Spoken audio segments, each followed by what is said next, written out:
It. Hello engineers, welcome back to my YouTube channel. So sa araw na to is magsosolve pa rin tayo ng isang illumination engineering subject problem. At yung magiging topic natin is a point-by-point method, three-dimensional space. Okay, without further ado, let's start. So yung problem natin engineers, so this is let's try to solve this problem taken from the past REE board examination. So yung problem pala natin engineers is a lamp of 500 candela is placed at the center of a room 20 meter by 10 meters by 5 meters. Calculate the illumination in each corner of the floor. Okay? Before we proceed with our Caltech solution, let's analyze and illustrate first our problem.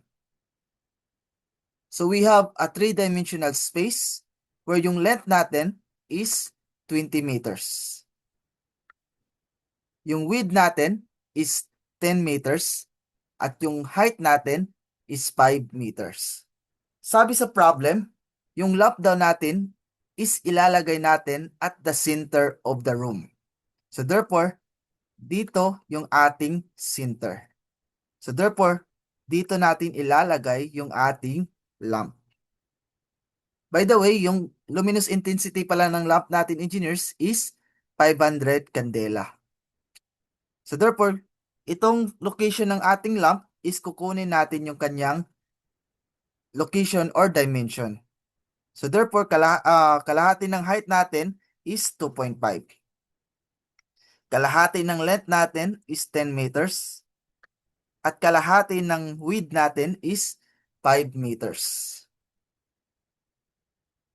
Therefore, ito yung magiging projection ng ating illumination engineers.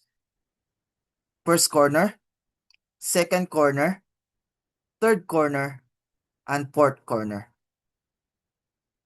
But since yung hinahanap lang sa problem engineer is isang corner lang, each corner of the floor, so magpo-focus muna tayo or magpo-focus lang tayo sa isang corner. So piliin natin tong corner na to. So kunin lang natin yung kanyang projected lines and then ipro-project natin siya dito engineers.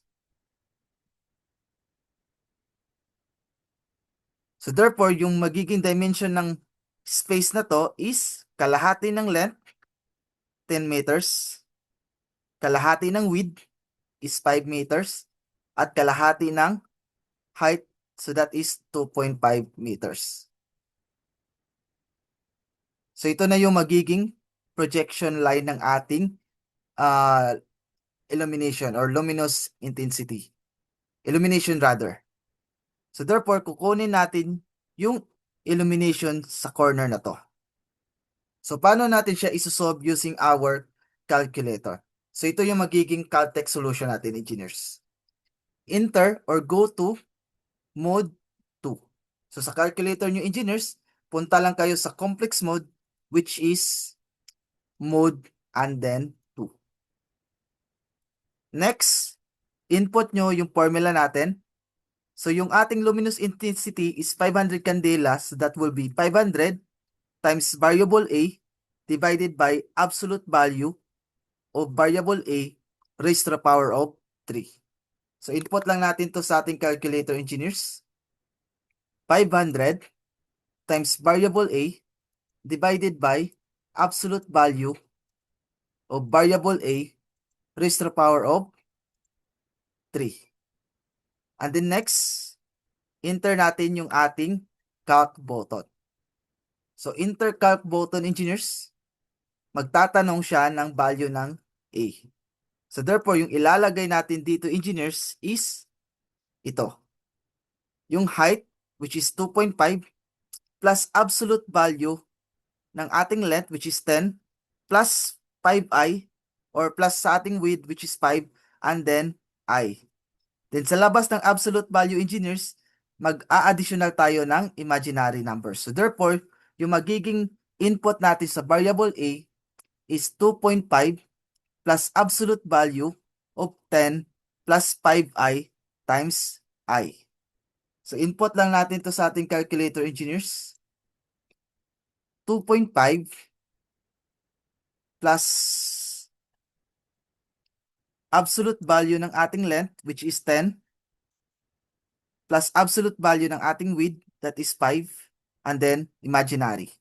Then sa labas ng absolute value, mag-a-additional tayo ng imaginary sign. So inter-equal. So yung magiging result natin dito, engineers, is 0.83 plus 3.72 imaginary. So, kaparehas ng two-dimensional plane, engineers, yung kukunin lang natin is yung real parts, to which yung real parts natin is 0.83. So therefore, yung illumination at one corner is equivalent to 0.83 lux. So therefore, yung sagot natin dito is letter A, 0.83 lux. Okay, let's simulate our Caltech solution from the very start. So sa calculator natin, engineers, punta lang tayo sa mode 2 and then input natin yung ating formula. So 500, yung 500 natin is our luminous intensity times variable A divided by absolute value of variable A raised to the power of 3. So parehas lang yung formula natin sa two-dimensional plane at saka three-dimensional space. Ang pagkakaiba lang nila, engineers, is yung ating input. So intercalc button, yung height natin is 2.5 plus absolute value ng length natin, which is 10, plus width natin, that is 5. Lagyan natin ng imaginary. And then sa labas ng absolute value, mag-a-additional tayo ng imaginary sign. And then inter-equal. So yung kukunin lang natin sa result natin, engineers, is yung ating real parts, to which yung real parts natin is 0.83 lux. So therefore, yung sagot natin dito is 0.83 lux. So I hope may natutunan kayo sa naging discussion natin, and maraming salamat sa panunood at pakikinig. See you next time, engineers, and God bless.